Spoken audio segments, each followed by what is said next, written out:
GK कि GK कैसे पढ़ाई जाती है और कैसे याद होती है। चलो पहले एक टेस्ट कर लेते हैं। इस टेस्ट के दो फायदे हैं। कितने फायदे हैं? दो फायदे हैं।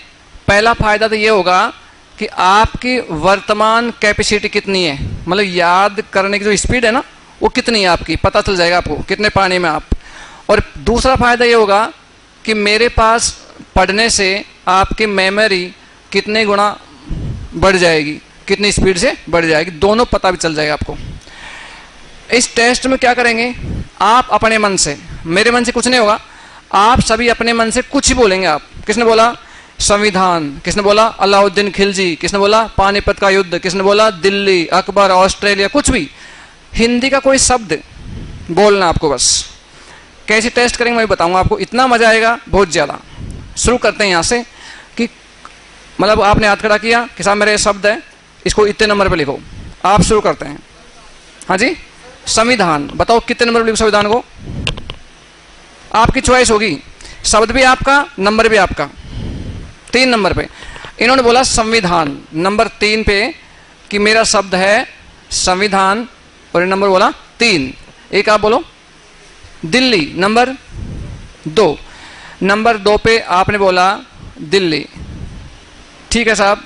एक आप बोले भैया दक्षिण अमेरिका, नंबर बताओ 5 पे। ये हो गया साहब दक्षिण अमेरिका।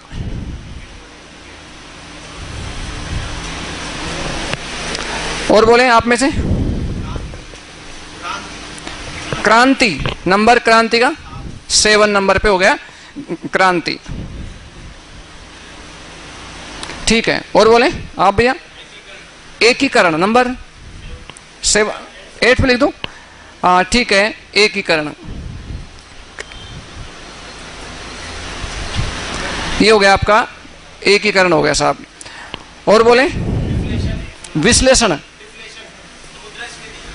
मुद्रास्फीति 16 नंबर पे। ये हो गया आपका 16 मुद्रास्फीति।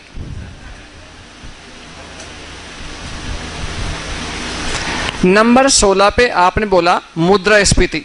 एक आप बोले कुछ भी, जनसंख्या, नंबर 21, ठीक है साहब। नंबर 21 पे आपने बोला जनसंख्या। आप में से कोई economics, number 12, okay economics. 1 minute, Bharat कितने नंबर पे? 1 नंबर पे, वेरी गुड, भारत, बहुत अच्छी बात है। आलिया भट्ट, नंबर 10 नंबर पे आलिया भट्ट।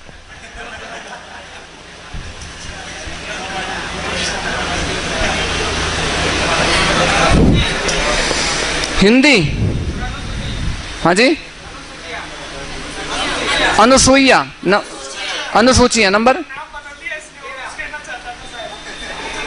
13 पे, ठीक है।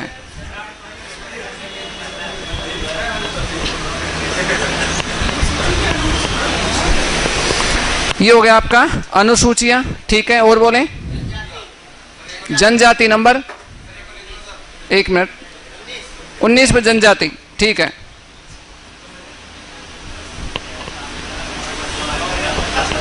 आपने क्या बोला? अनुसूचियां, अनुसूचियां आ गया ना, अच्छा अनुश्रुतियां, सॉरी, कितने नंबर पे? 11 पे।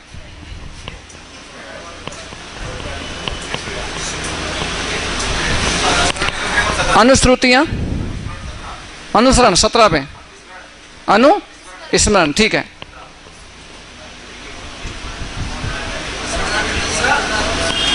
अनुस्मरण हो गया 17 पे।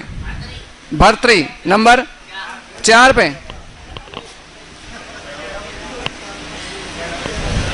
भर्तृहरि, नंबर 4 पे। और बोले नदियां 15 पे।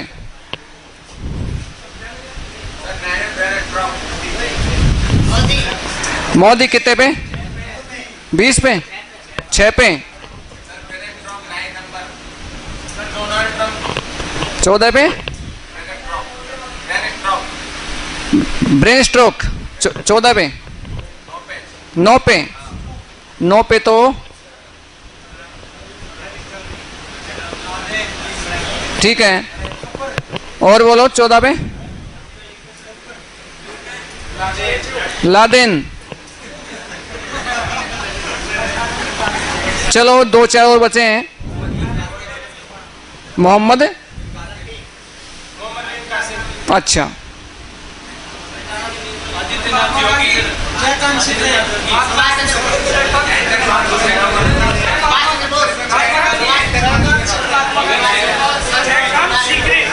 चलो मैं मेरे मत लिख देता हूं, मैं छोड़ो, मैं मेरे मन से लिखता हूं, कोई दिक्कत ना, आप सारे बोलने लगे। अब देखो भाई, एक बात करते हैं दिमाग के लेवल की। ये सारी जो टॉपिक आपने बोले हैं, बोले नहीं बोले आपने, अगर मैं मेरे मन से लिखता, मैं मेरे मन से लिखता तो इसका मतलब ये होता कि मुझे पहले से याद थे और मैंने खुद ने लिख दिए और याद करके बता दिए। समझ गए मेरी बात को?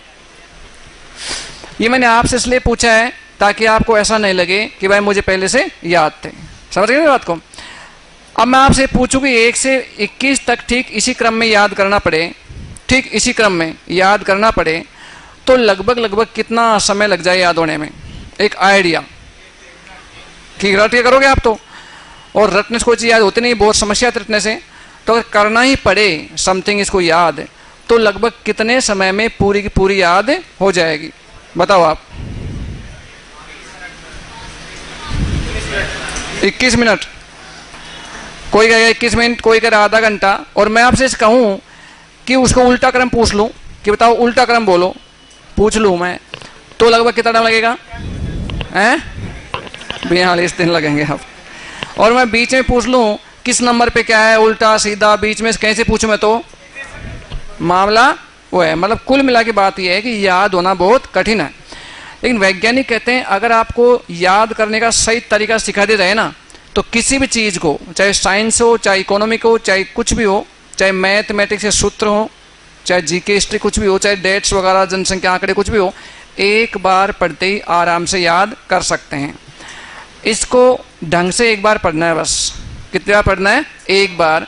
और एक बार पढ़ते ही आराम से आपको याद हो सकता है। लगता है आपको एक बार पढ़ते याद हो सकता है चीज़ें? आपको आप ऐसा तो हो नहीं सकता, लेकिन मैं कहता हूँ ऐसा आराम से हो सकता है।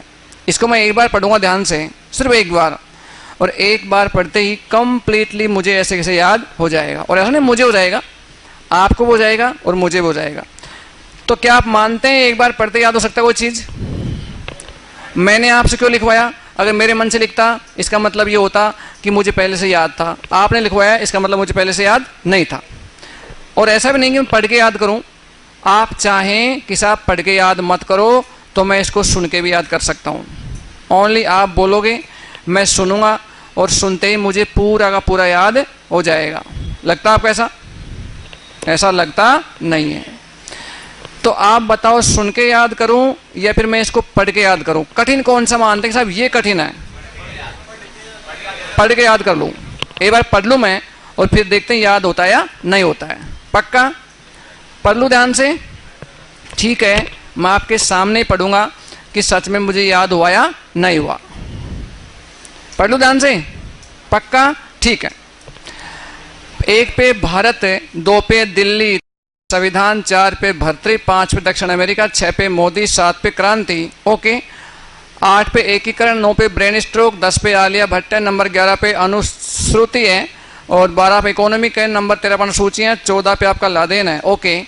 15 पे नदियाँ, 16 मुद्रास्फीति, 17 पे अनुस्मरण है, 18 पे आपका भाजपा है, 19 पे जनजाति है, और 20 पे आपका मोहम्मद बिन कासिम, सबसे मोहब्बत करें, और 21 पे जनसंख्या। डन। क्या लगता है इतना जल्दी याद हो सकता है? नहीं हो सकता। अब ये लिस्ट मुझे पूरी याद है। आप कहीं से पूछ सकते हैं, आप कहें तो उल्टा, आप कहें तो सीधा। बताओ कैसे बतानी है? 11th पे क्या है? अनुश्रुति। 10 पे आलिया भट्ट।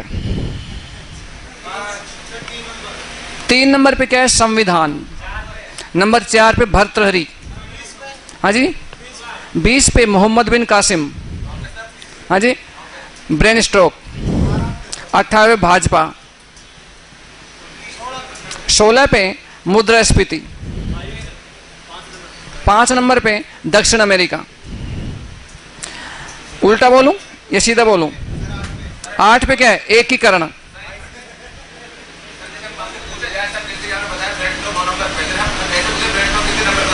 हाँ, कहीं से पूछें आप? कितने पे? इकोनॉमिक 12 नंबर पे। और पूछें। तो कहने का मतलब ये है कि मेरा पहला डेमो ये था कि व्यक्ति के पास ऐसी कला होनी चाहिए